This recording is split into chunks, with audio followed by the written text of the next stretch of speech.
ہمارے لیے آج کی انجیل مقدس لوکا کے مطابق اس کا 10 باب 25 سے 37 آیت مقدسہ۔ اور دیکھو، ایک عالم فقہ اٹھا اور یہ کہہ کر اس کی آزمائش کی کہ آئے استاد، میں کیا کروں کہ ہمیشہ کی زندگی کا وارث بنوں؟ اس نے اس سے کہا کہ شریعت میں کیا لکھا ہے، تو کس طرح پڑھتا ہے؟ اس نے جواب میں کہا، تو خداوند اپنے خدا کو اپنے سارے دل سے اور اپنی ساری جان سے اور اپنی ساری طاقت سے اور اپنی ساری عقل سے اور اپنے ہمسائے کو اپنی مانند پیار کر۔ اس نے اس سے کہا، تو نے ٹھیک جواب دیا ہے، یہی کر تو جیے گا۔ مگر اس نے یہ چاہا کہ اپنے آپ کو راست باز ٹھہرائے، یسوع سے کہا، میرا ہمسایہ کون ہے؟ اس پر یسوع نے کہا کہ ایک شخص یروشلم سے یریحو کو جا رہا تھا کہ ڈاکوؤں میں جا پڑا، جنہوں نے اسے لوٹ کر زخمی کیا اور ادموہا چھوڑ کر چلے گئے۔ اتفاقاً ایک کاہن اس راہ سے گزرا اور اسے دیکھا اور کترا کر چلا گیا۔ اسی طرح ایک لاوی نے بھی اسی جگہ آ کر اسے دیکھا اور کترا کر چلا گیا۔ پھر ایک سامری مسافر سفر کرتے وہاں آ نکلا اور اسے دیکھ کر ترس کھایا اور پاس جا کر اس کے زخموں کو تیل اور مے لگا کر باندھا اور اپنے جانور پر بٹھا کر سرائے میں لے گیا اور اس کی خبر گیری کی، اور دوسرے دن 2 دینار نکال کر بٹیارے کو دیے اور کہا کہ اس کی خبر گیری کر، اور جو کچھ اس سے زیادہ خرچ ہوگا میں پھر آ کر تجھے ادا کروں گا۔ اب ان تینوں میں سے اس کا جو ڈاکوؤں میں جا پڑا تھا تو کسے ہمسایہ سمجھتا ہے؟ اس نے کہا، اسے جس پر اس نے رحم کیا۔ تب یسوع نے اس سے کہا، جا، تم بھی ایسا ہی کر۔ انجیل مقدس کا پڑھا اور سنا جانا ہم سب کے لیے باعث برکت ہو۔ خداوند کا شکر ہو۔ باپ اور بیٹے اور روح القدس کے نام سے آمین۔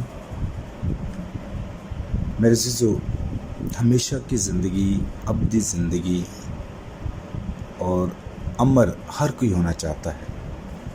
ہر کوئی چاہتا ہے کہ میں ہمیشہ زندہ رہوں، اور یہ ہر انسان کی خواہش ہے، امید ہے، اور ایک بہت لمبی خواہش ہے کہ وہ ہمیشہ زندہ رہے۔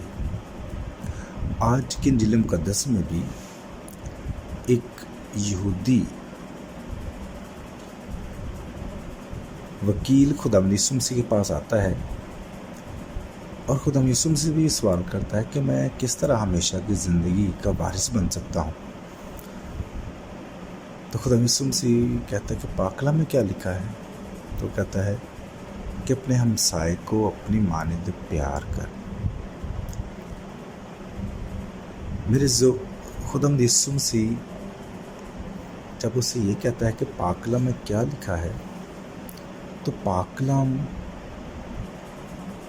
یہ نہیں بتاتا ہے کہ اس نے ابدی زندگی کو کیسے حاصل کرنا ہے، لیکن پاک کلام اسے یہ ضرور بتاتا ہے کہ وہ ابدی زندگی کی طرف کیسے بڑھ سکتا ہے، اور وہ ہے ہمسائے کے ساتھ پیار۔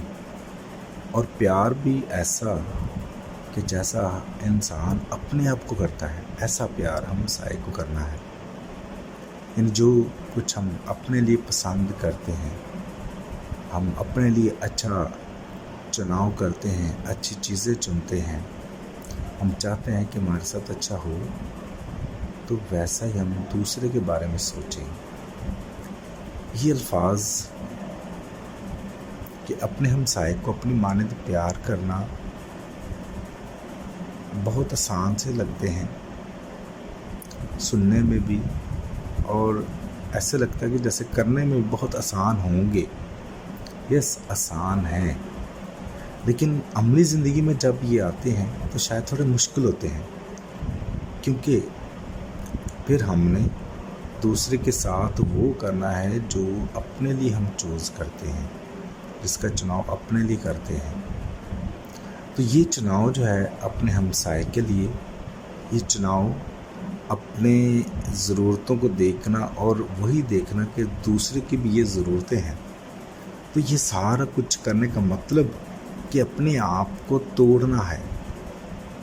اپنے آپ کے ساتھ جو ہم کرتے ہیں وہی دوسرے کے ساتھ کرنا ہے. اور یہ تبھی ممکن ہے جب ہم اپنے آپ کو قربان کر سکتے ہیں, اپنی قربانی دے سکتے ہیں.